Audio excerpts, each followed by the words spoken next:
What's up, guys? It is Stash Wars Live. I'm your host, Mike the Six Slayer, and I'm chilling with the Honorable Villain and my man Jason, the Southern Comic Geek. How you doing, guys? What's up, man? Good.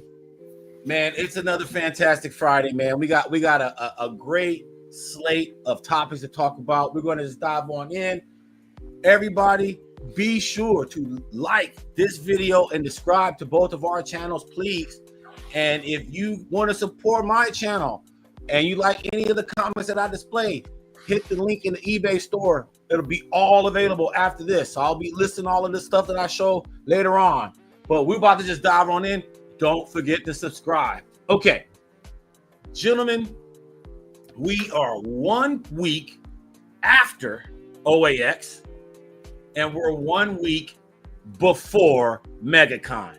Now, of the three of us here, Jason, you were the man holding it down at OAX last week. And so just off the rip, what were your general impressions? I know you were there last year, right? Too, right? No, for sure. So this is your first time. So what were your first impressions of OAX? So compared to other Comic Cons, it was very chill, relaxed. Whereas, especially if you go to like a fan expo show, like a Megacon or some sort, you have very thin aisles. Everybody's hustling, bustling, bumping you out of the way. I mean, it's all just a thing of, hey, give me your money, wham, bam, thank you, ma'am, and you move on. Whereas, like, you want to sit there and talk with folks about their art, about how they got into the business, all that kind of stuff. You can't really do that at a lot of these shows nowadays. So OAX was not that way. The artists were all super chill. Most of them didn't charge you for signing anything, their art or their books. Now, I was one of the few guys that was bringing comics to get signed. Oh my gosh! Yeah, it's funny. It's like, oh, you still read those things? But anyway, and I have a fun story to tell you about one of those that I got signed. But so a lot of dealers there, but the deals to be made at OAX, as I found out, and I was told this prior, that the deals to be made were the deals that were made prior to OAX and on the side, because they had a room where like people would just sit there and like flip portfolios, do the trading and all this kind of stuff. Whoa, that's why I want to go. Yeah. That's where the magic takes place, because like I was telling you when we met at Baltimore, that's where the awesome stuff is. Like, this stuff never sees the light of day. It's in somebody's collection. They could sell it, but they really don't want to sell it. But they wouldn't mind selling it as much if they sell it to somebody that gets as much enjoyment out of it as what they would, right? So all the big auction houses were there and had a presence. So. One of the options for OAX is to have pre-con commissions done. So if you want a big commission from somebody who maybe doesn't get to the States as often, like Simone DeMeo, Simone Bianchi, right. Bob Layton, certainly. He only comes to one show a year in the United States now. So, that was your time to get in on the action there. So I had two con commissions that I picked up that were like that. And did a little buying, dropped some stuff off for an auction house that I've decided to part ways with. And just had an overall great time. The rest of the time sitting there yapping up some art, showing some awesome stuff. Some big boy deals went down there, y'all. We'll talk about that. Kind of related to some of the stuff I picked up. But not that my deals were the big boy deals, but they're related to the big boy deals, just to be clear.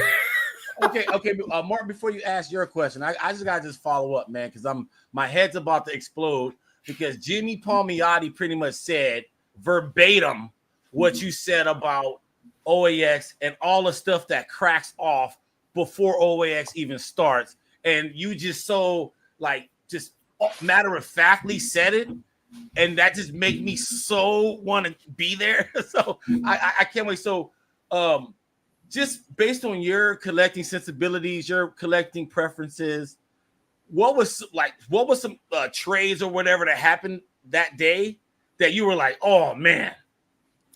So Turok 1, which printed, I don't know, back in the day, 500 plus 1,000 copies. forget how many copies that are out there. I have 200 something of them myself, but the actual cover sold at this show on the DL. So, but it's and so that was one. The Just Go Marvel Masterpiece. I think this has been broadcast, so I'm not telling anybody else's tales. But on Swaggerhoss's show, he mentions who bought Marvel Masterpiece, Strong Guy card art, and some other stuff. And that's another thing. I mean, just going through the Museum of History, did you see that? I think I tagged you in on that, the Collecting Black. Yes, they brought that. Yes. I mean, just amazing pieces like the people were pulling together just for everybody to have enjoyment in. And Julie Bell, I mean, just a lot of great stuff to see. And again, no rush. It wasn't like you're in a line, you got to do this little thing, you just kind of chill, talk about it the whole time you're there. So, Jason, what was one of the biggest highlights there, experience-wise, not collection-wise? Experience-wise, always getting to see guys either for the first time or maybe returning from another con. There was a lot of amped up, people talking it up, what we're going to do when we get there, what's your plans, what are you going to get, and all that kind of stuff. I do a show on my channel. It streams over to 24/7 Comics' channel, also Carl Choi over there. And he was there. He picked up a lot of stuff himself and just really hyping it up. I mean, if you go and look at some of the videos, the stuff that was there in your fingertips, Ultimate Fallout 4. Man. This is making me hype. First Darkhawk transformation, Darkhawk 1. What? Yeah. I mean, it's no, and there's a dealer. I won't call their name. However, they're more of a museum because they never list their prices on anything, and they're always 3 or 4 times what they paid for them. And they were there, and got some secrets in trade of how to get them to finagle down, which I'll share offline if you're interested. But I mean, the stuff that they got, like if you just want OG. Golden and Silver Age DC art, they got it. I mean, it's more like a museum, really. I don't think it's like if you give me this much, I'll part with it. But if you don't, that's fine too. So, so this probably all the biggest dealers. So we're like Cool Lines, were they there? Like Panel Page art, were they like those old guys? It's funny. It's funny. The name I don't call out is the first one that he mentions. But yeah, so Glenn from Panel Pages, Mike Berkey, Anthony, all those guys were there. There were several people that have extensive collections who had purchased booths as well, and they were just trying to move some product. Dave Wilkins, J Giant, who reps Joe Bennett. And sells and collects mostly Hulk stuff, but he was there. He had a booth. What was the coolest Batman stuff you seen? When you see any like cool Batman art, anything classic? I mean, there was a lot of David Finch stuff. There was some stuff that exchanged hands. I had actually Wolvie fan is what he goes by. He has the dude with the beard. Yeah, Rob. Which has like the whole issue of, was it Wolverine 93 where he pops the claw into Sabretooth's head? That's the whole issue. He has the whole issue of art? Yeah. How does that even work? Like, how do you even do that? Right in bulk. He bought it from Adam Kubert. Okay. But Adam rarely. That's crazy. A lot of Adam's stuff he don't get rid of. Like all the Kuberts are that way, and so they basically hold on to a lot of their stuff. And so, but anyway, he owns that book. And so he does his little wheeling and dealing on his website. Well, he had dealt with Glenn on this Wizard promo of JLA. If you remember the relaunch of JLA in the late 90s, when you had like Morrison in them? Yeah. And so they had like a full DPS of the whole team coming down. You're talking about Aquaman with the hook hand and all that kind of good stuff, I think, back then too. So he had done a deal and it landed over at Glenn's. I'm like, you just got that from Rob? He's like, yeah. was like, how much you want for that? $2,000 from what it was just 2 seconds ago.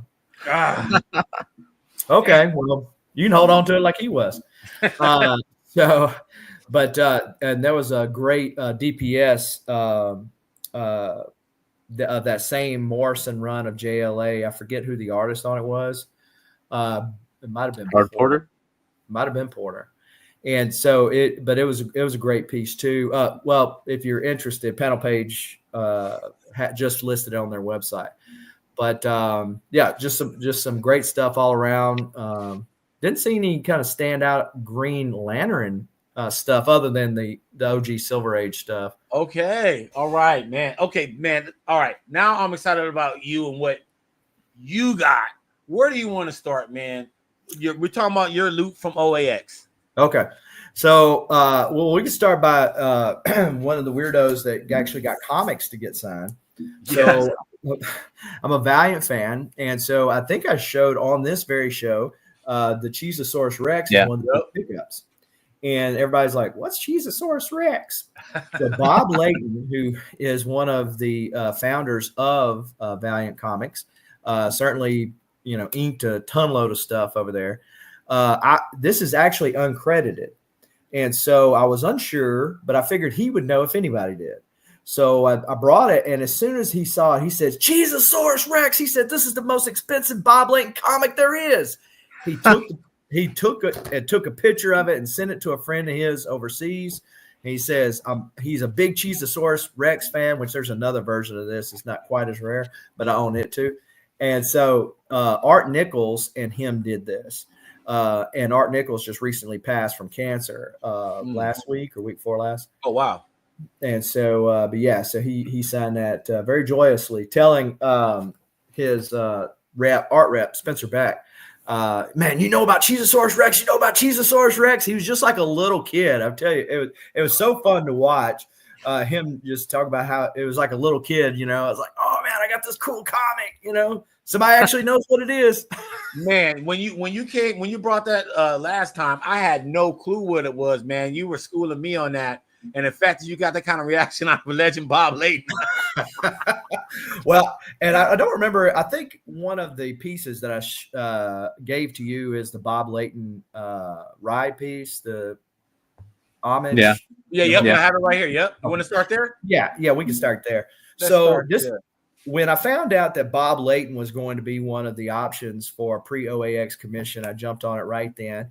I felt like pretty much that this was the scene or the moment. So this is kind of like not only an homage to Hulk 340, but it's also like the moment that he meets Mother God and starts that final battle, which he ends up dying from, which I actually have that page. I acquired it last year. And so Bob leapt at the chance because they can turn down, the options or say, yeah, I don't really want to do that. He's like, man, that's awesome. So I get to the table and I say, hey, I'm here to pick up my ride commission. He says, you already have it. I said, no, I don't. And he says, yeah, you do.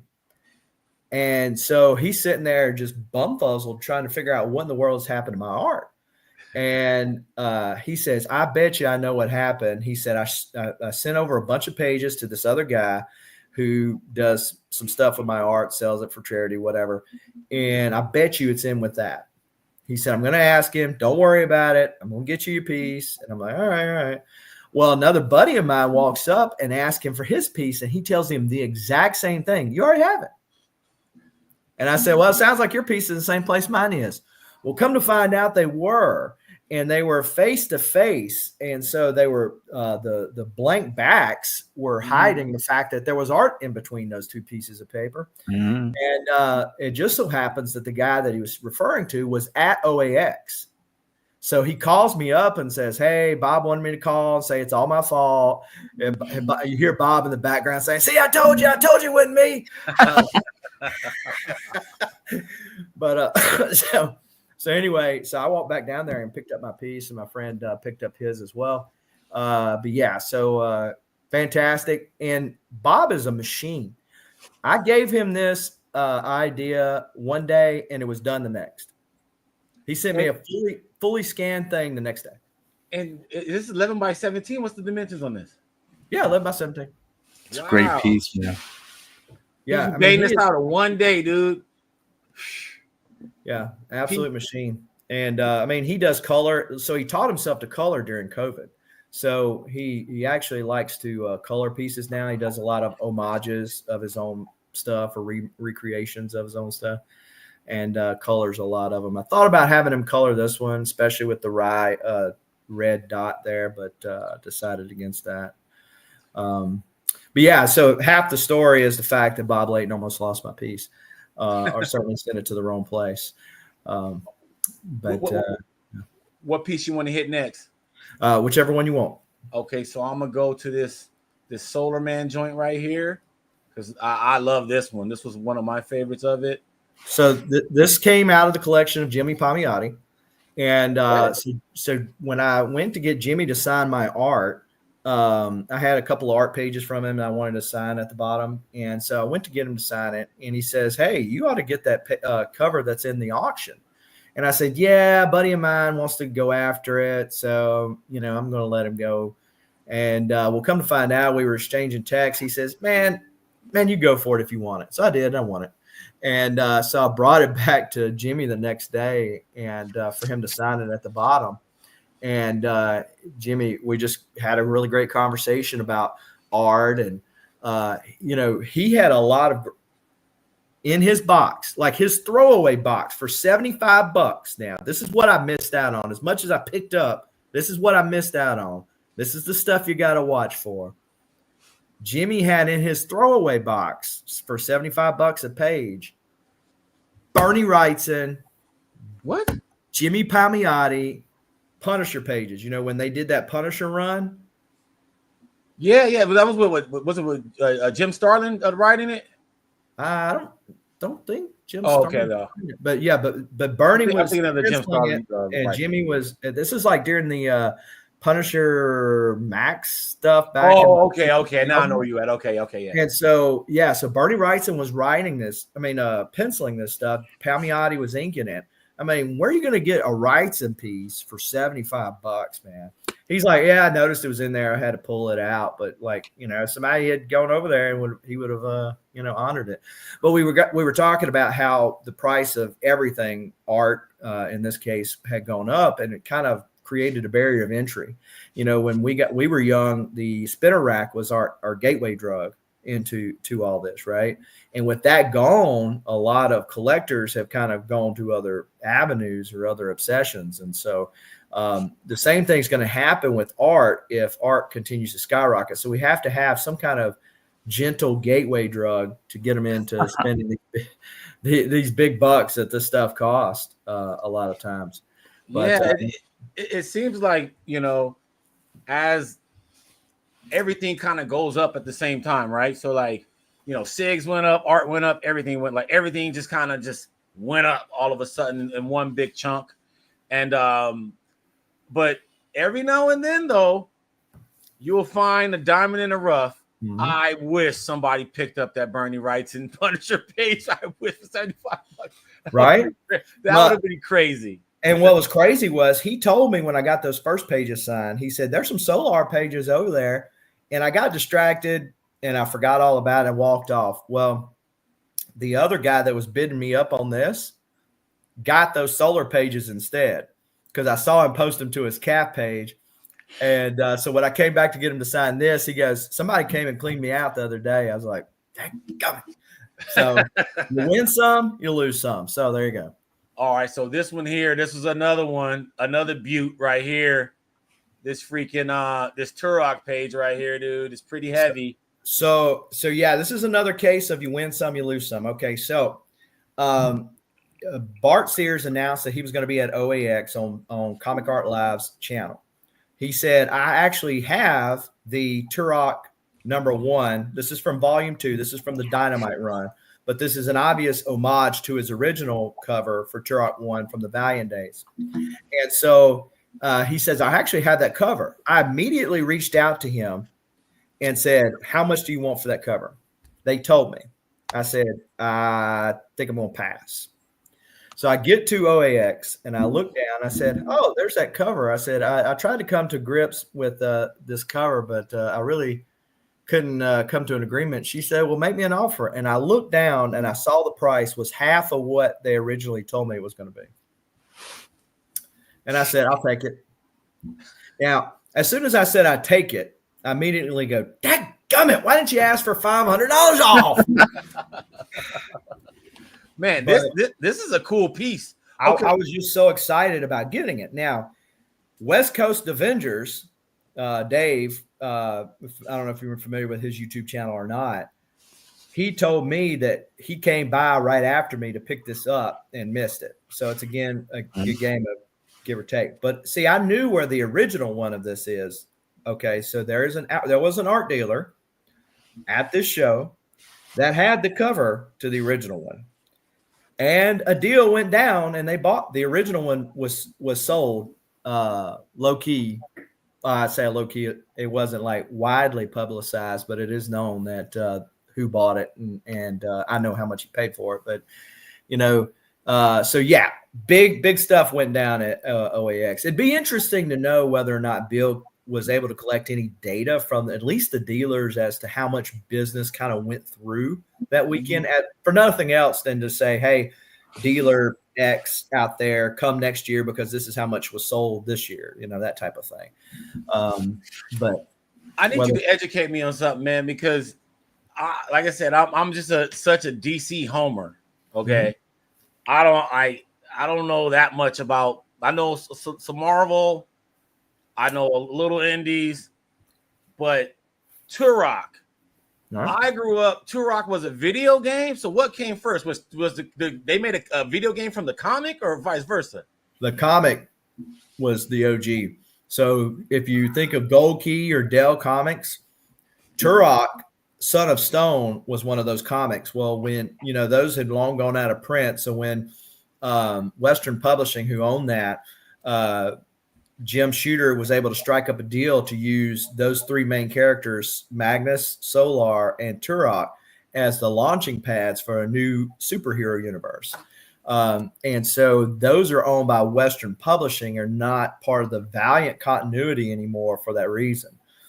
So, but yeah. And so when Acclaim, who made that video game, bought Valiant Comics out in the late 90s, they relaunched Turok as a much younger guy, but then they had this Doom-esque deal where he would travel around and kill dinosaurs, like many of the video games did back then. But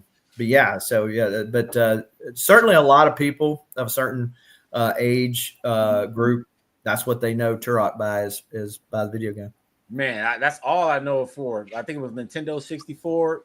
Man, like that was fantastic. I love that you got like this insider knowledge, kind of just like how I am with SIGs. You're kind of like that with the ecosystem of art. And I never asked you this question. When did you get involved in the art scene in the way that you are now? So it's like any gateway drug. You start small, you go big. I remember saying I'll never pay $300 for a page. I remember saying I'll never pay $1,000 for a page. I remember never pay $5,000 for a page. Yeah, all of those have been passed. And so my first two art pages I bought at Pensacon from John Dale. They were Ron Friends. So Ron Friends pencils, John Dale inks. They were Emerald Warriors. They were Batman, and Guy Gardner was on the pages. And so I still have those pages. But so I got to looking at those, picked up those, picked up another one at that show. And then from there on out, I just find myself, because as I was getting the comics that I all wanted, I'm like, what else am I looking for? Let me look at this. It's kind of the next evolution of things. And so that's kind of the deal there. And so when we are addicted, we tend to let other people, and that's why Mr. Collector mentions in the chat that Southern's the reason why I'm addicted to original art now. But it is a kind of a natural evolution of things, because now some people are like art collectors in the sense that they just can appreciate the art in of itself. I'm not generally that way. I'm normally a story art collector. So like the art can even be like I have a lot of pieces from Don Perlin. Now, I doubt there's many people out there that say Don Perlin's their favorite artist. You know, he was never the flashy type. However, the story surrounding that Perlin was involved in with his art is what ties me to that art, if that makes sense. And so, Right. you know, and so that's generally what I collect. And because Valiant is more known for their stories, that's why I lean there. But, you know, I've got my fair share of Batman, you know, other fandoms, Transformers, Incredible Hulk, you know, those type of things. So wrapping up OAX, Jason, any final thoughts? Obviously you recommend us to go, but you know, I just want to give you the floor. What are your final thoughts about 2025 OAX? 2025 OAX, hopefully 2026 will be a lot easier to get there. Roads iced over, most snow in the Southeast in 100 years. I've never had to push my wife's car up the hill, never got turned back because I-10 got shut down. All these new firsts for me. I'd prefer not to have them next year. You drove? Yeah. Oh, wow. Gangster.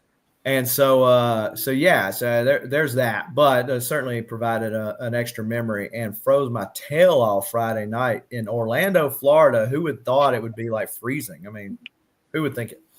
But it is going to be a few weeks later next year. Hopefully we won't have a Century's new record next year. But be that as it may, I'm already planning on, you know, making OAX a yearly pilgrimage, as it were, because I feel like things are just going to continue to get bigger as more people evolve into that, as they kind of expand things, because they kind of kept the number of artists there. They wanted to keep kind of a low-key feel, so there's only a certain number of artists you can have without it getting like way too big. Right. But I feel like the more demand that's there, they're just going to, okay, we're just going to go ahead and push it out. So instead of maybe 75, maybe they go 95 or, you know, 85, whatever. And so I think there's going to be continued tweaks. Bill's adding a lot of people with a lot more knowledge on how to do all that kind of stuff. That would be a great idea, Mr. Collector. And a good example of this, Daniel Castro, who is more known on the comic book side of things and YouTube on as a seller, he was actually there. And I met him and sat by him at the art auction Saturday night. But, you know, I think as it continues to get bigger, the demand's going to be there.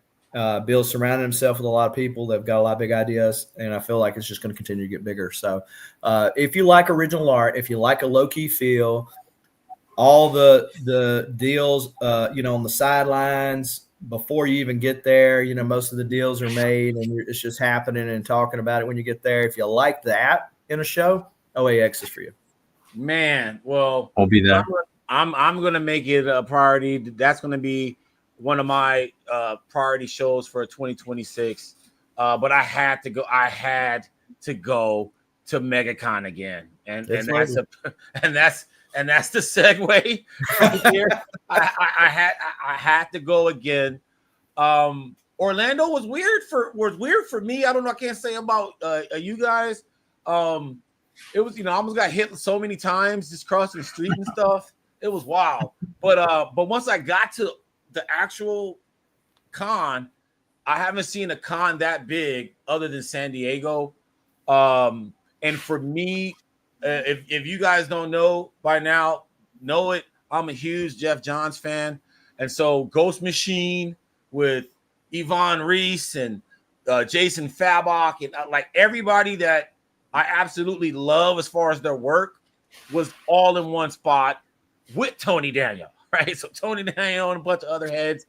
So you have something to say, Mark? It wasn't huge comic talent wise though. There's like a lot of the con is very like anime and like television and movie stuff, right?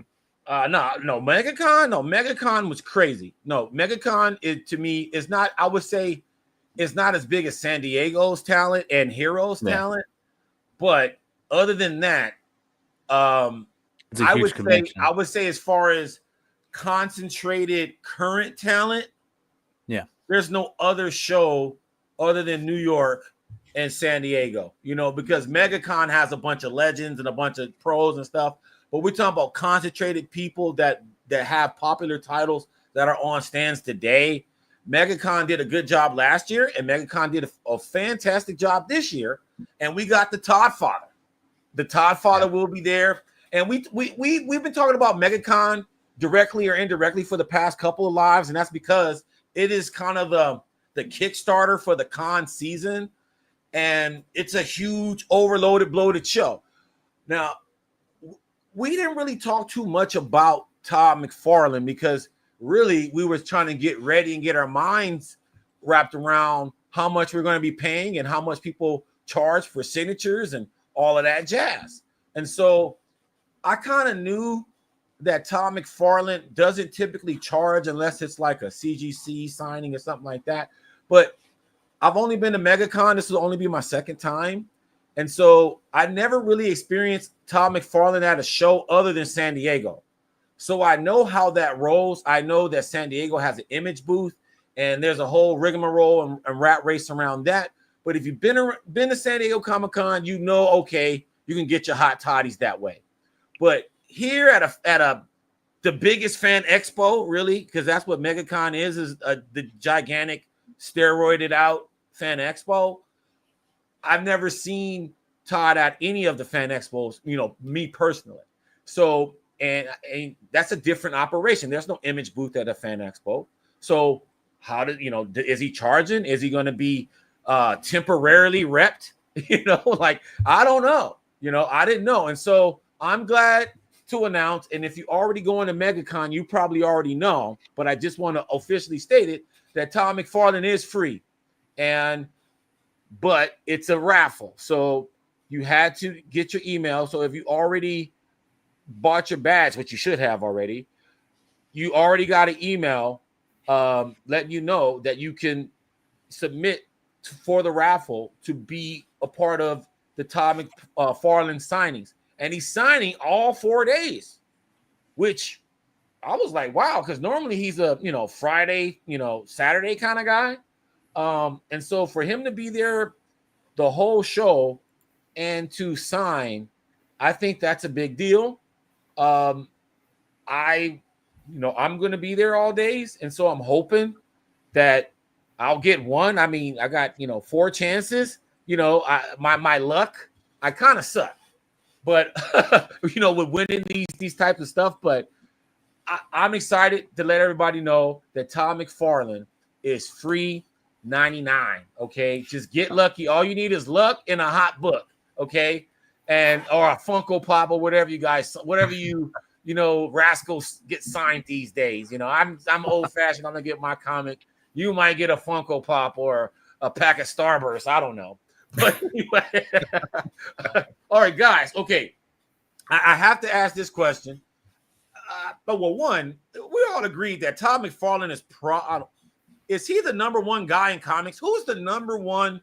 Who's at the top of the pyramid? And in what sense? In like whatever comes to mind. Who is on top? Mm-hmm. So meaning like all time, alive. You know, the official head top dog overall. I think guy that's Todd, most popular, most known. I think Todd is the best businessman. I think Todd was really the spearhead for getting Image together and making Image what it is now. You know, there's no one that really spearheads like the other publishers like Todd does. Well, I mean, you got Jim Lee as head of one of the big two. But the thing that, and I think this is along the same lines, Mark, when they left, they took a big risk on themselves. They took a big bet. And all of them, count them, all of them have crawled back to Marvel when that money came a-calling, except for Todd McFarlane. He was the only one that said, you come to me, I'm not coming to you. And so now he's doing their toys. He's doing their toys. He didn't go to them and say, okay, I'll just do this little art for you like some of these other guys did, or like when Heroes Reborn happened and Liefeld and Portacio and Lee went back. Yeah, he didn't do it. He said, I'm standing my ground. I'm right here. And this is, you know, I'll die on this hill. And so, hey, kudos to him for that. So, I mean, definitely him, Jim Lee. I mean, they've got to be I mean, Rob Liefeld doesn't have as much of the thing. I mean, he's still relevant, but I mean, he's Yeah, not. he's relevant. He's relevant, but he's not top dog. He's not top dog. No, top and top he doesn't. dog. He doesn't want to be. He doesn't want to be the finger. He'd rather be down in the weeds running his mouth. But Todd McFarlane and Jim Lee are certainly up there. Jason, I think you explained it perfectly. Jim Lee is like right there. I'm not even going to say 1A, 1B. It's solid 1 and 2. Like because Todd, for all the reasons that you stated, man, he bet on himself and he stood on it for the test of time to the point where creators for the last 30 some odd years have been following in his footsteps and using Image Comics as an area where they can get their own IP out. So to me, it's a no-brainer that Todd McFarlane is the number one. If you guys are watching this, let us know in the chat. Is Todd McFarlane the number one top dog in comics? Is he the top dog? I think we're all in agreement that Todd McFarlane is number one. And I felt that way, to be honest with you. I know this is going to sound weird. I felt that way ever since Stan Lee died. Okay. Because Stan Lee, even though Todd McFarlane, was reaching heights and all of that, Stan Lee was still like the Ronald McDonald of comics in general. You know what I mean? You can't get bigger than Ronald McDonald. You know what I mean? Like, the Big Mac is good, but like Ronald McDonald is still McDonald's. When you see him, you still think McDonald's.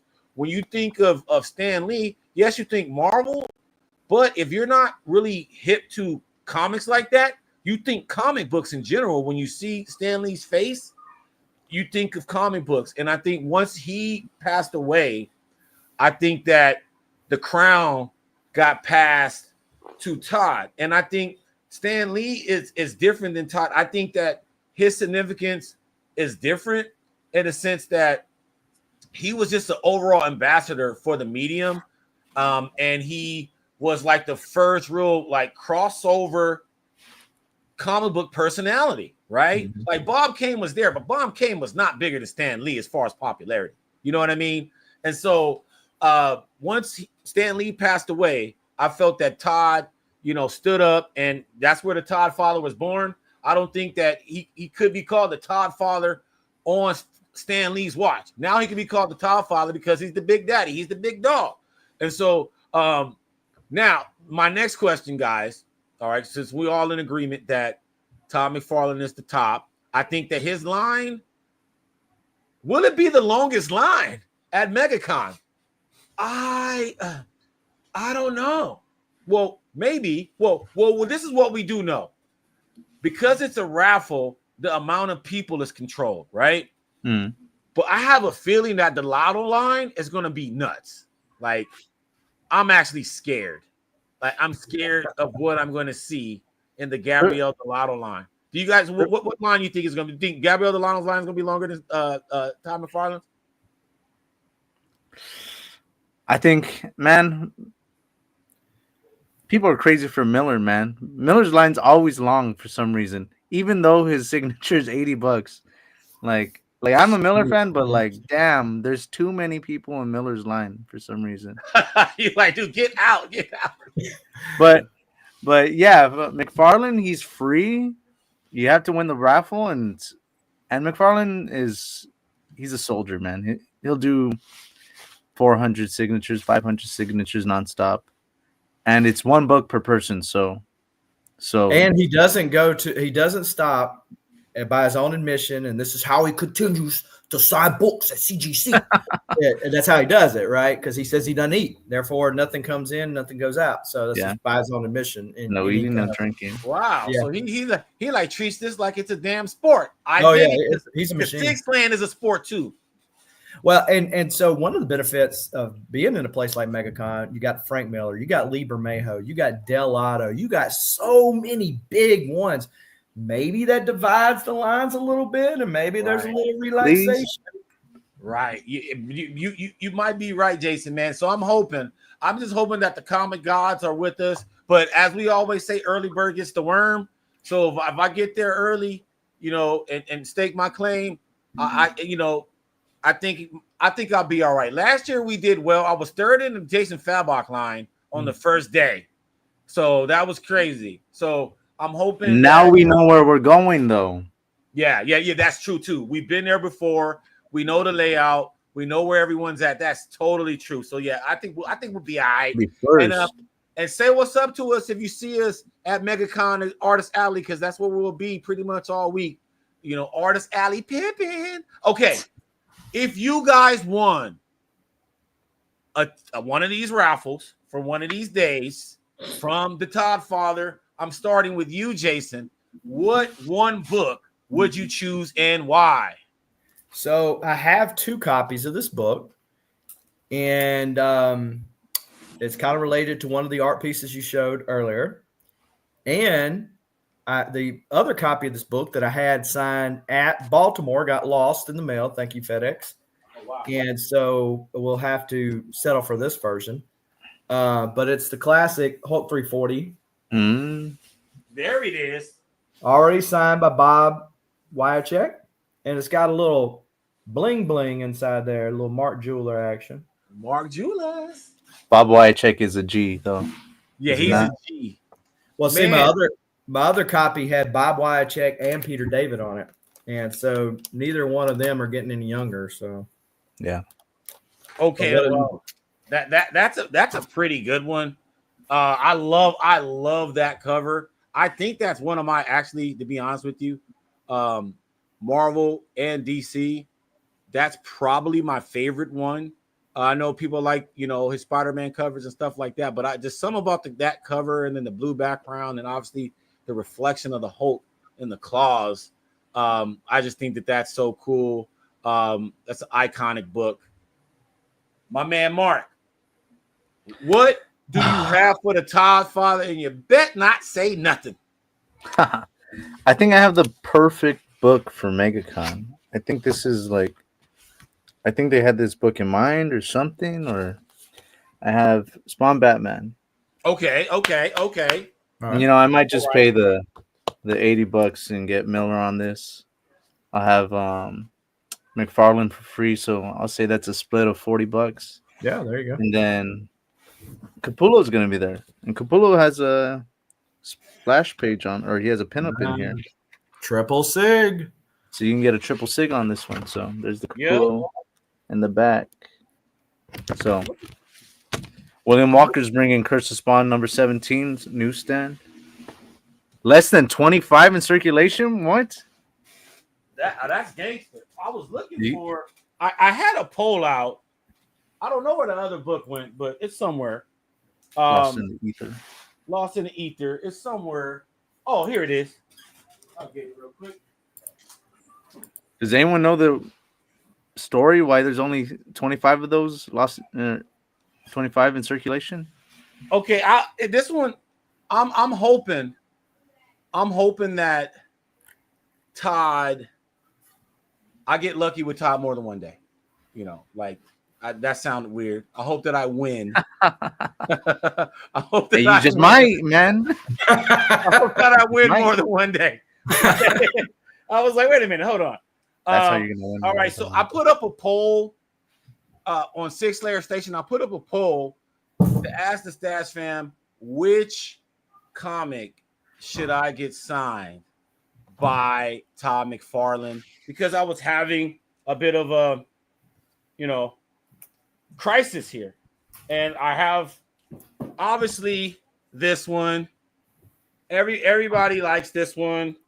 I got 2 of these signed already, but this is the newsstand. And newsstands are just better than everything. You know what I mean? Newsstands. There's a newsstand right here. And so I was thinking maybe I can get the newsstand version. I got this one, so I already got stuff. And Todd did the little bat remark on there for me. And I got Mike DiCarlo in there, and I was waiting on Jim Starlin to sign it. So I got this one, and I got a couple other ones, but this is a newsstand. The newsstand, the all-important newsstand, guys. The newsstand. Yeah, that one, right? So we got that. I was thinking about that, and then I posted this one, though. The newsstand version, and then I posted this one. This one is Spawn Batman, already signed by Jay Fabok and the great Brad Anderson. I love this cover. This is my favorite cover of all of Spawn Batman, the volume I guess 2, that came out a few years back. I have this one, and I was thinking about, hey, well, maybe, I'll be definitely getting Greg Capullo on this because he's the only one that's missing. I also have, just so you know, guys, bam! So I already got Todd on the black and white with Jay Fabok on it. So I'm taking this to get Capullo on it, and that's done. This was in the refrigerator. And so I was thinking about this one. And then I was this might be in the eBay store. So if you like this, it'll be there. And hopefully signed by Todd. Because I already got this one signed by Todd. And so so let me know if I should get this one signed by Todd, because the poll is up. And then thirdly, I will complete this Batman Year 2 set, which is already signed by Mike Barr. Okay. So I have part 2 and part 3 already signed by Todd McFarlane.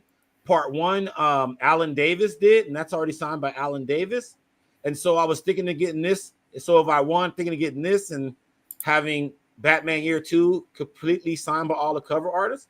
And so I'm really curious to find out. Let me know in the chat. Should I get this one signed? Where's the other one? Where's it at? Here we go. Should I get this newsstand? The all-important newsstand? Or should I get, the variant? And I'm not really against none of these getting signed. I mean, any of these, I'm down for all of them. To be honest with you, which would you guys pick of the 3? I like the 423. The newsstand. I knew you. That's I love that cover. You just dressed like a newsstand guy. I'm not a newsstand guy. I'm not a newsstand guy. I like the little art in the other version. I have a newsstand and I want the other version. You want the with the little bat box where the newsstand? Yeah, where the that's what I like. And McFarlane does that great on like all his Amazing Spider-Man issues. He has like Venom in the little box, and he has Spider-Man and everything. I like that. I don't like newsstands. If you could throw a little more art in there, that's what I like. I'm OCD. I want the first, second, third. I want the first, second, third print, newsstand, and the Canadian. I don't have the Canadian yet. So that's why I was like, I got the first print. I got the first print already signed, and then I got the third print signed, and then I was thinking about this, and this second print, because I have 2 of them. This could be available for you today. Look at our eBay store. All right, so what about you, Jason? What would you pick of these 3 to get signed by the Todd father? I lean classic Batman cover, but is that a Jason Fabok? Yes, it is. Yep. Yeah, and it's already signed twice. I'm not a big Spawn guy, but man, I really dig that cover. So I mean, that's the one I would go for, especially since you already had a copy of the classic signed. Yes. Yeah. And now, if you didn't, that'd be different. But yeah. And the Capullo's going to be here too. So Capullo signing this, and Capullo signing this. This is the sketch version of that, and it has Jay on it with Todd already on it. So I think that's a good one. And so let us know in the chat. Check out the poll. I have a poll up. I will literally honor the poll. So whatever you guys decide of the 3, I will honor it and get it signed, because it's literally a toss up to me. I already have this version of the Fabok signed by Todd, so it's not like I'm not out of a complete loss with it. And so let me know. So Todd McFarlane, just to reiterate, he will be free 99. And just to remind everyone, really quickly, of the different tiers. Okay, so for everybody, we've been talking about the tiers so the cows come home, the signature tiers. This is tier 1. $10 is a new $5, and this tier 1 is $10 to $15. Mostly everybody exists in this world for the most part. I wouldn't be surprised if Scott Snyder's $15 at this show, though. I just got a bad feeling about that. I hope I'm wrong. Okay, and then we have tier 2, and this is what we're going to talk about next. Tier 2, Gabriel Delato. We got the news, guys. Gabriel Delato is tier 2, meaning he is in between $20 and $40. He is $30 raw. So we just got confirmation from the reps at Scott's Collectibles that Gabriel Delato, I think this is his first U.S. appearance, if not the first in a very, very long time. Gabriel Delato is 30 bones for a raw SIG, okay? 30 bones for a raw SIG. And so just letting you guys know that. And we were partially right. We were partially right with Gabriel, because someone told us that there's a chance that he could be $50, and he is $50. So he's $50 for CGC. So off the rip. So we were talking about this. This is going to go to tier 4 real quick, $80 to $100. And I'm saying, for the most part, if you get anything graded, especially if it's facilitated, even if it's one SIG, it's probably going to fall somewhere in this world here, because all the creators upcharge $10 to $20 more for the grading. And then you have to pay for the actual witnessing and the actual grading appraisal. So pretty much any comic, unless you got some kind of discount or something, is going to that you grade CGC is going to be around $80 to $100. Okay, so Gabriel Delato, if his signature is $50, automatically that's going to bring that signature cost for a graded $100 plus, hands down. So that's pretty much how it goes these days. I just want to let everyone know, because I have this weird feeling that Megacon is going to be standing up for Gabriel Delato. And one of my biggest observations about Megacon last year, and I can say this, with confidence, other than probably Baltimore last year, I haven't met a bigger group, or haven't seen a bigger group of informed comic book people. Like, everybody knew what was up there. Everybody. It didn't matter. I was talking to young cats, older cats, men, women. I saw families hustling, getting SIGs, waiting in line, toting wagons and shit. Like, they were doing it all. Like, everybody had their grind.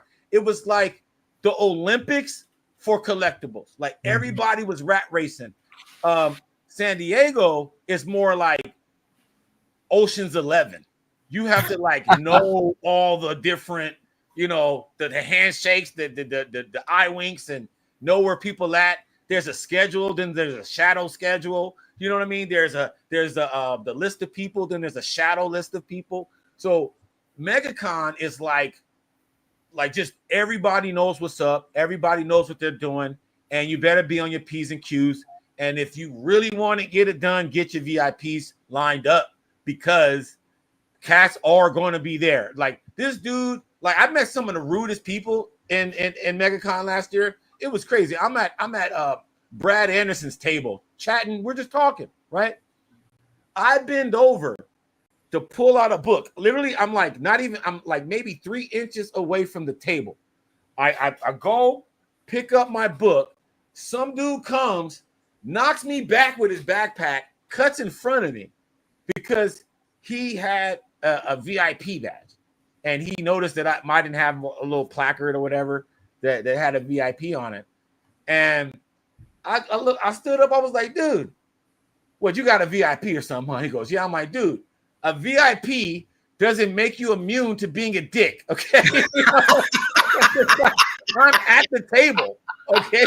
I'm at the table. It's the next available person, not the person that's at the damn table, bro. You know what I'm saying? So they were milking that VIP thing. They were boxing out better than Charles Barkley, dude. It was crazy. So I hope this year, people are bringing their good comic, juju, and we can have a good time. But I just have a feeling. I got Gabriel Delato with that Action Comics as the icon of this topic, and that $, I want to see how long this line is, guys, for $50, $30. That's not, I mean, shit. 3 6, 4 6, you can get a remark or a con sketch from somebody. You know what I mean? So it's just funny how we all value different things. But with that said, I'm going to be in that line. Are you going to be in that line, Mark? Maybe. I have a book. You want me to show the book? Yeah, let's see the book and tell me why you're getting the book. And then while we at it, guys, especially you, Jason, when it's your turn, I want you to, because you get into the nuts and bolts of just the art. I want you to let us know your opinion about Gabriel Dell'Otto as an artist and what you like about him and all that jazz when it's up to you. Oops, got the wrong thing up. There we go. Man, I have one book by Gabriel Dell'Otto. Spider-Man Family Business. The pencils are done by Werther Deledra, and he does the finished paints. So he's done few interiors, but this is one of the ones, and I already have it signed by Mark Waid. Great Mark Waid. Keep that up. So Dell'Otto did the cover or he did the interiors? No, he did the interiors, man. Finished. Can I see a Dell'Otto page? I've never seen any interiors by him. Let me find a good page. First. I literally haven't seen, like, I know that he someone said he did like Spider-Man something, right? Secret Wars, where at first appearance. Wait, Secret War. That's what it was. Yeah, It is a good page. Oh snap! So what era is this? This recently came out. I think in the past 5 years, I would say. That is fresh. Okay, so hey, I'm about to put some more spec on Dell'Otto's name. That was a beautiful double page spread there. That was the first interiors I've ever seen, and his work is consistent with this. I mean, his interiors are consistent with his covers, and so that's pretty fantastic. So, Jason, as you showing us what you would bring to get signed by Gabriel Dell'Otto, I want you, break down what you admire about him and when did he step on the scene for you? I can't remember really. He caught my eye like he did probably a lot of people, not when he was doing interiors, but when he just started doing so many covers. And it's like, wait a minute, this is the same guy. And it's just like consistently so good. And, and so I mentioned earlier that we were talking about this with the price for him. You start having to make tough choices, right? You just can't, it's not like when they're $5-10. Okay, I get 100 books signed or whatever. You start having to say, well, it's just going to be the select, at least this go around. And so I'm big on the story behind the book or in the book to what would make me pick one book over another. So this is the one that I got. This is actually the German version of Star Wars High Republic. Oh, wow. That's a nice cover. So a fellow friend, community member from Europe, who I got to meet actually last year, Thorsten, the Varangian Vigilante, AOK'd this to me 2-3 years ago, and that's pretty fresh. Yeah, so this is the one that I would get because again he does a lot of covers. So then narrowing it down to those covers that are surrounded by stories that I like or the book. So. That's why I would pick that one, but definitely a top tier cover artist. One I would love to own a piece of original art from. Jesus. However, you might get lucky and get some of his earlier interior pages. Somebody just wants to let go, but his covers, I don't know what they go for, but I don't imagine they're cheap because the Batman ones I've seen, there was one that went, I think it was on Comic Link that just went for, I think it was like $12,000, but it was just a commission. It wasn't even the cover. It is Batman, Joker, Mr. Freeze, and then there's another rogue, forget who it was, but I mean, it was a killer cover. It was like wall worthy type of art, but $12K. Oh yeah, for sure. Number one Marvel fan. Hey, look, number one Marvel fan. I did not ignore you. So, funny story. We were talking about OAX earlier, number one Marvel fan. He says that I met him there. I assume that he is correct. And so, for those of you who don't know, I'm half deaf. And so why sometimes you'll see me catch me talking out of the side of my mouth, or so I can hear on the side. Anyway, when it's very noisy room like that, so you can imagine what a con does to me. It's like I'm no good in conversation at a con. And so we were at the OAX auction, and I go over there to see somebody, and he stands up to say hey to me. I didn't even hear a word he just said. I just thought, oh, hey, how's it going? You know? And so then later on, he's like, dude, you didn't ignore me. I figured you sit there and talk. That's funny. But yeah, so the lotto and please, let me check out this comment here. I was sitting at the table in front of you, walked up and was talking to Cavi. Yeah. So Pixels and Panels used to be Comic Books NYC, Cavi, and so he was there. It was very loud. It was. Now I will say, I don't remember. Were you at Heroes? I knew you were at Baltimore, but you No, I wasn't at Heroes, man. That's next year too. Like OAX Heroes. Heroes was crazy loud, but OAX handled the auction a lot better as far as keeping it to a minimal and displaying the art. They had a big giant screen that they digitally displayed the stuff, so you could see it better in the back. Whereas Heroes, it was just a crapshoot, you know. Everybody watching, please be sure to subscribe to the Six Layer channel and the Southern Common Geek. We're chilling. This is Stash Wars Live every Friday. We're doing this. We're talking about Megacon Orlando and Gabriel Delato. What would you get signed for? $30. $30. He is a part of Tier 2. He is $30 raw and $50 CGC. So be prepared. And that's what we're here for. I got to get my books together tonight, or I'm not tonight, but this weekend. And this is kind of like the last conversation we're going to have about a Megacon before I go. So now it's my turn. And once again, the Six Layers having issues with what to decide. Well, I'll tell you this, guys. Where is he going to sign this? Oh, I'm trying to figure it out. He's signing this joint. Like, he's going to sign this joint. I'm going to figure it out. But, yeah, he's going to join his Melee. I have the other cover, the Virgin cover, the one that's actually in the topic graphic. Yeah, that's great. I actually have that. I have that already signed by him. And I just left that. The Virgin cover, I just left that signed by him. But this is the Melee. And so I'm going to somehow get him in there. But yeah, this is my joint right here. This is one of my favorite Gabriel Delato covers. So that covers it on that. But then it gets kind of murky. I try to get things Batman related, i.e. Batman comics, like the Batman title. I want to have the most Batman signed comics more than anybody in the world. So I'm competing for that title, everyone. And so this will fulfill my goal, one of my goals. This is Batman 124. I'm trying to get that glare out. 124. It's already signed by Joshua Williamson.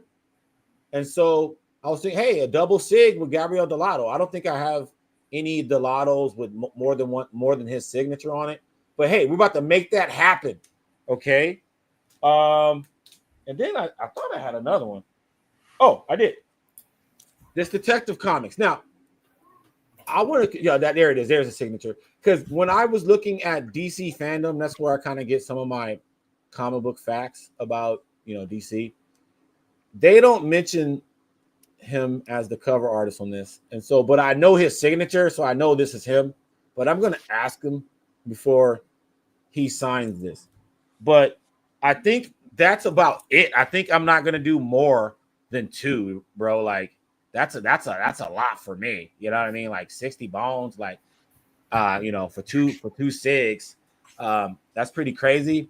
But if I had to pick one, like, because I might say, oh, I might get two, and then I get there and I start getting cheap and be like, nah, I'm just only gonna do this, just because get a joint of, I don't know if you guys remember the girls used to play double dutch and they used to try to hop in, try to find when to hop in.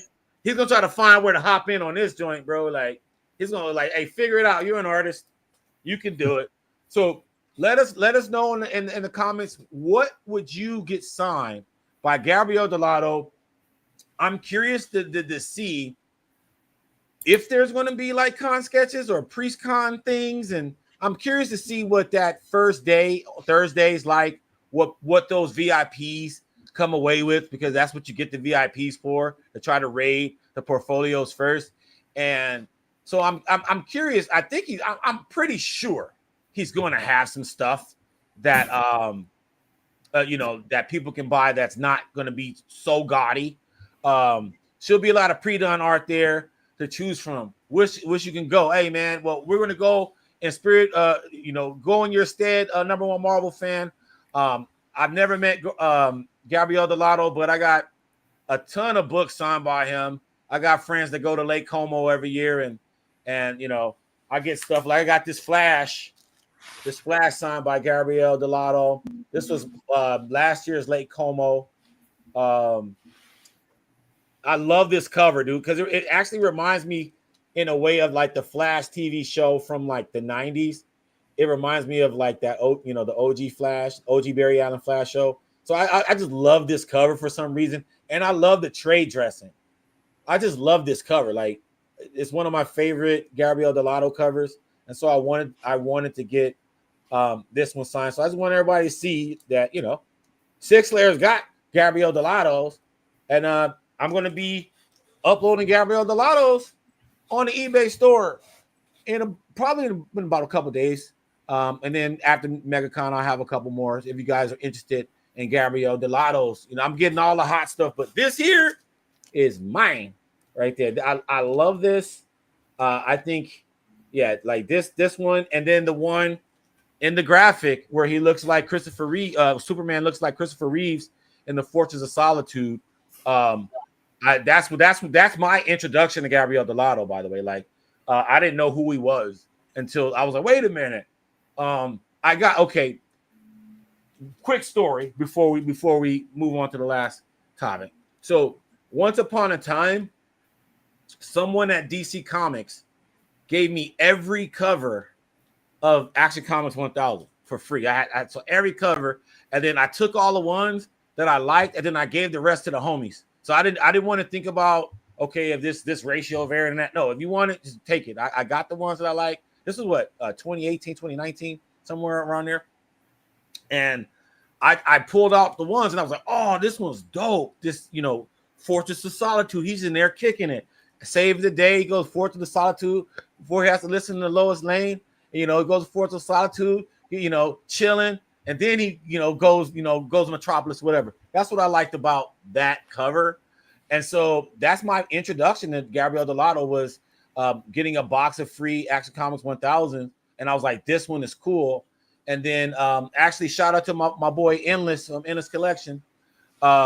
He was the one that kind of exposed me to a lot of his other work and stuff. But I've been a huge fan of him ever since. So it's been a few years now, but I'm definitely getting that AC 1000. Don't know what I would do past that. $30 is kind of steep. I try to stay in tier 1. And so I'm hoping that Scott Snyder still $10. James Tynion is still $3 for free, and then he's $10 after that. And so, I'll do all that stuff.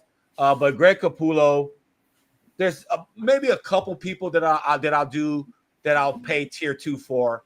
Joe Quesada is one, and then Gabriel Delato's 2. Anybody else can kick rocks. I'm not doing it. I ain't doing it. But there's so many other names, so many other people at the show, where even at Artist Alley, where there's still people that don't charge, or you can still get some freebies out there. So, but just to go back real quick, Mark, about last year, I just want to say, like, last year was comic heavy, man. Mike Grell's only appearance was at Megacon last year. And so there was a lot of people, dude. Simone Bianchi was there. Mike Grell's tier 2 though, right? Mike Grell is tier 2. He is $20. He was $20 a Yeah. signature last year. Got one of the best SIGs in the game. Uses one of the best markers. I dig Mike Grell. He's a chill dude. So all right, so we're going to conclude the show as we always do with 6-layer updates. We're always telling cats what's going on. This week, obviously, we got David Barron on the show, on his own show every week, coloring up stuff. And this week we have I never can get things right here. There we go. Add that to stage. There it is. We got a Brian Hitch piece. Okay. So this is actually from an upcoming The Last Days of Lex Luthor. This is not even out. I think this is issue 3. Issue 2 is not even out.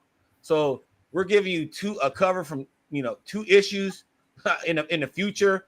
This is not a like fan art. This is actual published cover being colored in real time for you right here on the 6-layer station. So this is the outcome of this process episode will be the cover that you buy in stores. And this is, and everyone knows Brian Hitch. He's a long time vet, 30-year vet now. He's on Ghost Machine now. And so he's not even on DC anymore. I think they're like 10 or 11 issues in the red coat right now with Ghost Machine. So somehow, some way, I don't know when he finished this or whatever, but it was a lot of delays with the Last Days of Lex Luthor because I think this came out in 2023, issue 1, and then issue 2 is about to come out in 2025. So that's a huge delay.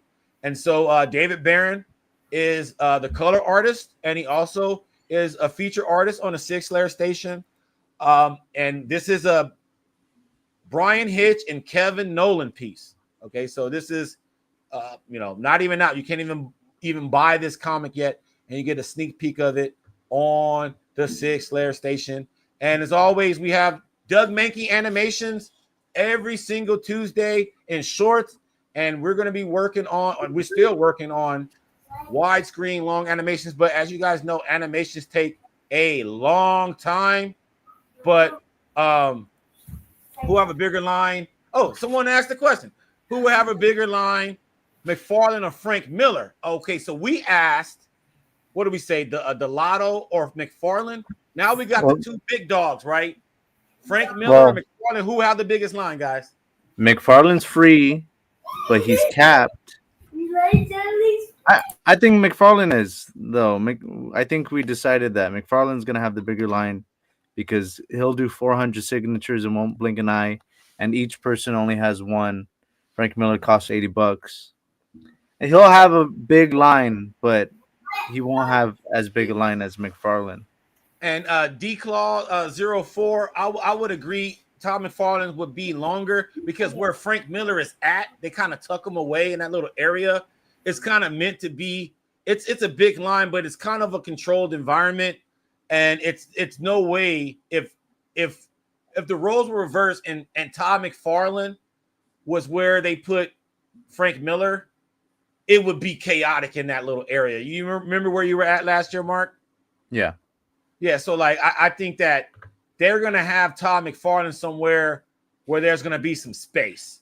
Where they had Frank Miller, it was like VIP. It was almost like a cocktail party, because everybody's paying $80 a sig, and so we have that. And then lastly, guys, so I'm not gonna tell you what animation I like that to be a surprise. What we're gonna drop each Tuesday, but we are working on longer form stuff that's going to make world premiere on the 6-layer station. So stay tuned for that.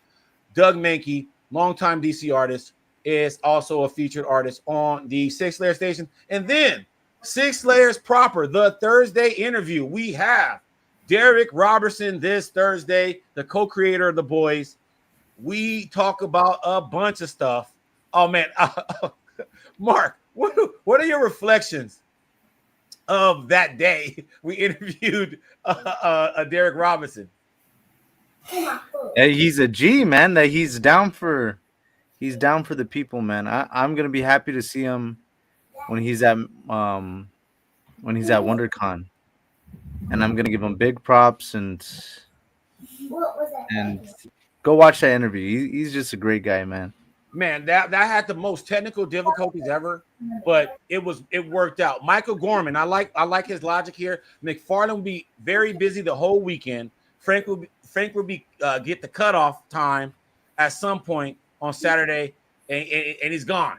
So Yeah. that's exactly how it is. There, I mean, obviously there will be a bunch of handlers for both of them, but Todd is going to be mad busy. So I definitely agree. And then, what did it say here? Scott Snyder will be the third biggest line. D-Claw 04. I'm gonna tell you this: Scott Snyder's line on Friday last year was bananas. And then think about this, D-Claw. Greg Capullo is going to be there with them this year. Last year he wasn't there. So you got Greg Capullo and Scott Snyder, and they normally sign at the same time, usually because they were comic sketch art. So I think that's going to be bananas. I'm going to be wearing elbow pads, like I'm Akeem Olajuwon, because I'm trying to make sure I get my position. So I gotta go back to my basketball drills, get my post up skills together, work on the box out, because it's going to get crazy. And now that I know that these guys in Orlando, they do not care. Hey, I'll be throwing them balls just with them. I'll be throwing them balls right with them. So, yeah. So, just to recap, we have Derek Robinson next week on the 6-Layer Station, and we have a bunch of other stuff. We won't be here next week. Okay, so we won't have a Stash Wars Live next Friday because we will be at MegaCon, but we will be showing footage from MegaCon almost real time. It will be edited, but you will see con interviews. You will see live sketches. We'll be at Doug Mankey's table. I'm gonna try to get sketch footage from Jorge Jimenez. I doubt if Libra Mayhel draws a single line, but if I'll try to open their portfolios and show you guys what they bring, because it's always fun to see what they curate for the shows. So you guys will be able to see that stuff. So the people that won't be at MegaCon, the 6-Layers got your back. We'll show you what's in those portfolios. We'll show you what they're sketching, and we show you that we're having a good time. So we won't be live next week, but we will be having footage from MegaCon, and then the following week we'll be unpacking MegaCon with some homies. And so there's that. Gentlemen, this was fantastic, man. I love it. It was an hour and 18 minutes, sweet, short. Any final thoughts, Jason? Anything you want to announce? Anything you want to share to the audience while we have their attention? So thanks for having me on again. I love talking the art, the SIGs, the comics, and all the kind of good stuff in between, and the con scene, as it were. So have fun at MegaCon next week, and don't blow your kids' inheritance or anything. Right. I definitely hear that. D-Claw will be there. If you see us, say what's up. Let me know. I'll get you a tier 1 signature. Tier 1. One tier 1 signature. One tier 1. He's handing out SIGs like Oprah hands out TVs. You funny. Well, thank you guys once again. Please be sure to subscribe to the 6-Layer Station.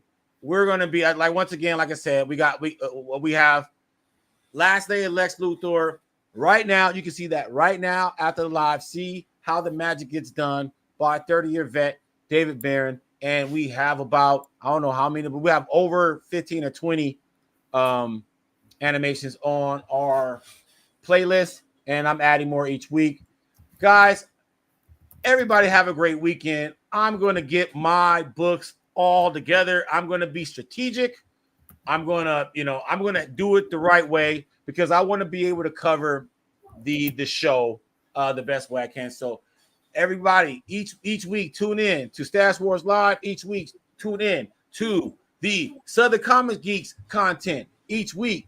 Tune in to Six Layers every Thursday, and we have also clips of interviews every Friday as well. So with that being said, please subscribe. We are out of here, guys. Peace.